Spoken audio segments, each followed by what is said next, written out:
Howdy, I'm Nate Large, and in this video I'm going to be going over this 12.5-inch portable thickness planer by DEWALT. This is the DW734. Full disclosure, I bought this with my own money. Not sponsored or endorsed by DEWALT. The opinions here are my own. That being said, I do believe that this item is a buy. I have found that the work it does is good, and the price is pretty affordable in the comparable market. All right, so the first thing I want to say is you get the unit as you see it right here, pretty much from the box. The only thing you got to do is attach the handle. You attach it with one bolt right through there, and you use this tool that is provided. This is the next item that comes in the box. It is a all-in-one blade changing tool. It has a star or Torx fitting on one side, and on the other side, the handle, it has two rare earth magnets, strong magnets, for being able to handle and pick up the blades so that way your fingers don't have to get near the sharpness of the blades. Okay, and then we also have a dust port hood. This has a 4-inch opening on the dust collection side for your standard 4-inch dust collection, or it has a reducer to a 2.5-inch, which is kind of your generic shop vac. A note about that is the instruction manual says that you cannot use a shop vac, or you should not use a shop vac. However, just make sure it's actually doing the collecting and it's not just picking up in the port and getting stuck there. Additionally, you get these 3 little bolts. They are for attaching the dust hood a little bit more permanently onto the machine. I don't use them. I keep them in a little baggie in my toolbox, and if I ever felt like I was going to leave my machine set up for a longer period of time, I would use them just so that way the hood doesn't fall off while you're operating it. But if it does, it's really not a big deal to me. And the last thing you get is the manual. Read the manual. There is so much information in here that I'm just not going over. Things that even while making this video, I got way wrong until I read the manual fully a couple times, highlighting things. All right, next up I want to talk about is the electricity. So this uses 120 volt, 15 amp, your basic alternating current coming from your walls, standard 3-prong Edison plug. This uses 3 knife blades. 3 knife blades gives you more cutting ability with less blade changing. You're able to get a smooth finish with 3 blades. Material feeds through, the blade's able to cut it a lot. Generally flatter surface. Additionally, these blades are reversible. They are also disposable, meaning you cannot sharpen them. So you get your 3 blades installed in the machine when you buy it, and then after those dull, you'll open it up and reverse the blades, put it back together, use that until they're dull, and then you'll buy new blades and install the new blades. And to do this, you're just going to use that one blade changing tool. And there's 2 screws on the back side here that remove this unit, and then that tool itself will go ahead and loosen up the screws holding the blade there, the bolts holding the blade there. And then when those bolts are removed, you will use the handle to turn that blade around and put it back in, and then tighten everything up again with that tool.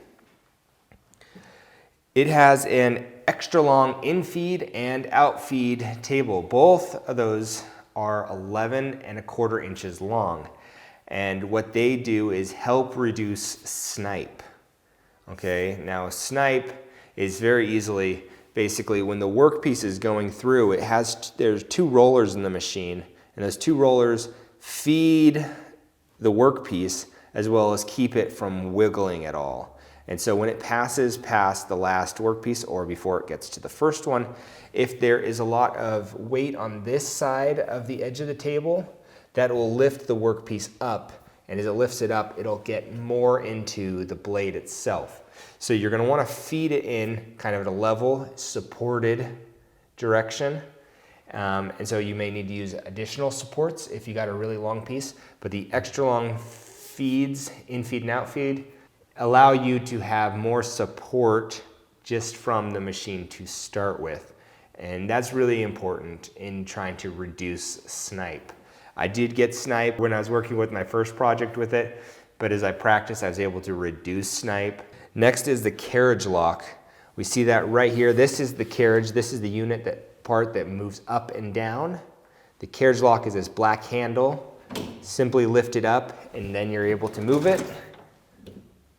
Push it back down and it's locked and it's not going to be moving while you're running the machine. An accurate thickness scale. I always laugh at the word accurate because, I mean, seriously, it's not going to necessarily be that accurate. You know, it's only going to be so accurate. And that's this sticker right here and this red marker. And it's not really telling us definitely, because if we change what angle we look at it, the adjustment that we're supposedly making is changing. However, it is good because you'll want to know a general ballpark of where you are. And I would suggest using a pair of calipers after you run the workpiece through maybe the first time on a conservative pass as to what you want to achieve, checking what you got, and then making adjustments. It has this handle up here for making those adjustments. So a full turn is a 1/16 of an inch. So that's pretty good understanding. That means a quarter turn is a 64th, half is a 32nd, 3/4 is 3/64ths, and then as I said, a full turn is a 1/16. And pretty much you only want to remove a 1/16 at most each time. Now you can do more than that. You can go up to an 1/8. It says not to use any piece that's wider than 6 inches if you're going to remove a full 1/8 inch at a time. However, there's other literature in here that would indicate that you'd only want to remove an 1/8 inch from a 3-inch workpiece. Basically, you don't want to stress the machine too much. In that regard, you're going to get bad cuts or it's going to just burn up the engine over time. So I would suggest following this chart right here because I don't have the chart memorized. Okay, molded tool storage. So here on the back side, we have the place that is designated to hold the blade changing tool. So you can never have an excuse for having lost it. And then we have a turret thickness stop for repetitive cuts. That's over here on this side. And basically it has 4 settings. It has 0. That will let you move the carriage all the way down to an 1/8 of an inch. And so there's no real stop on it. There's no turret for the 0 setting. But there are 3 turrets for 1/4 inch, 1/2 inch, and 3/4 inch. And you'll want to make sure that the carriage is up above an 1.25 inches before you adjust the turret, or you could break the turret itself if you force it. I think that would be the requirement. You'd have to force it. But so if you start turning the turret and you're like, it ain't moving, you got to make sure your carriage is up high enough that the turret won't crash into it when it's turning around. What this does is it lets you really achieve those same common increments without having to like dial in your machine, like, oh, get it down to a 1/2 inch. No, you just turn the turret to 1/2 inch, lower this till it makes contact, lock the carriage, and then you got your 1/2 inch. But the 3/4 inch, this one is actually adjustable. It has a bolt with a nut and you can loosen it and you can move it up to about an inch is what I'd be confident. So if you have a repeatable cut that you want to make between 3/4 inch or so all the way up to 1 inch, then you can adjust that turret for that job.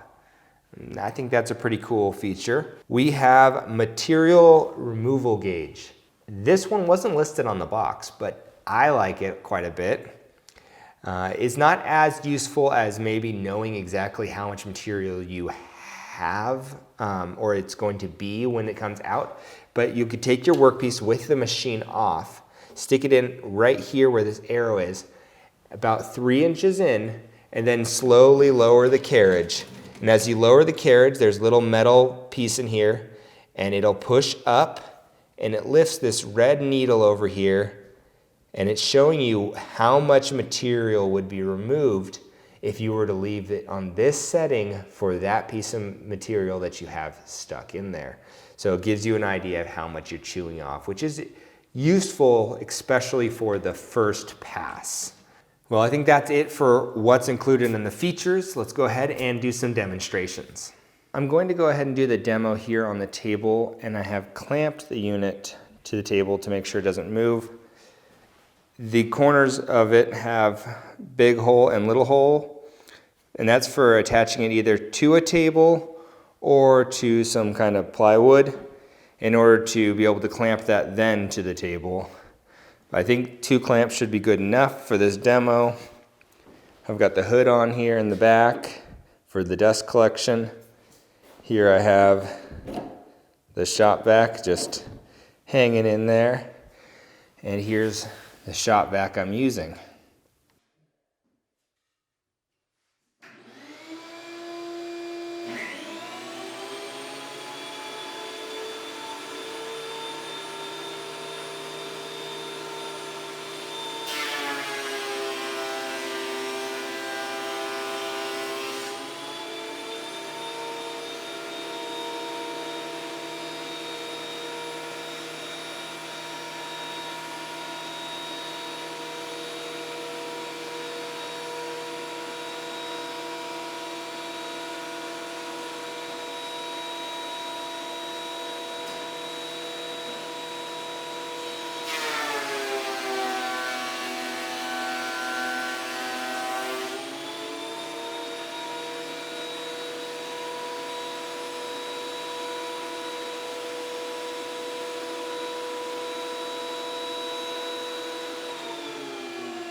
So I finished, and I wanted to take a look here with you to see how the dust collection did. Okay, it's good. A little bit there. And the vacuum itself. Lots of chips in there, and that was just from a couple small passes. So a vacuum will fill up fast, so make sure you check that regularly. Now I want to take a quick look at these 2 different pieces of wood. So this one right here got a small amount of snipe right there. So what I see here is that there is a 1/100th of an inch difference between the sniped area, which is this 2.5 inches, and this non-sniped area, which is unfortunate because earlier in the video I said I felt like I minimized the snipe, but there is definitely a visible snipe there.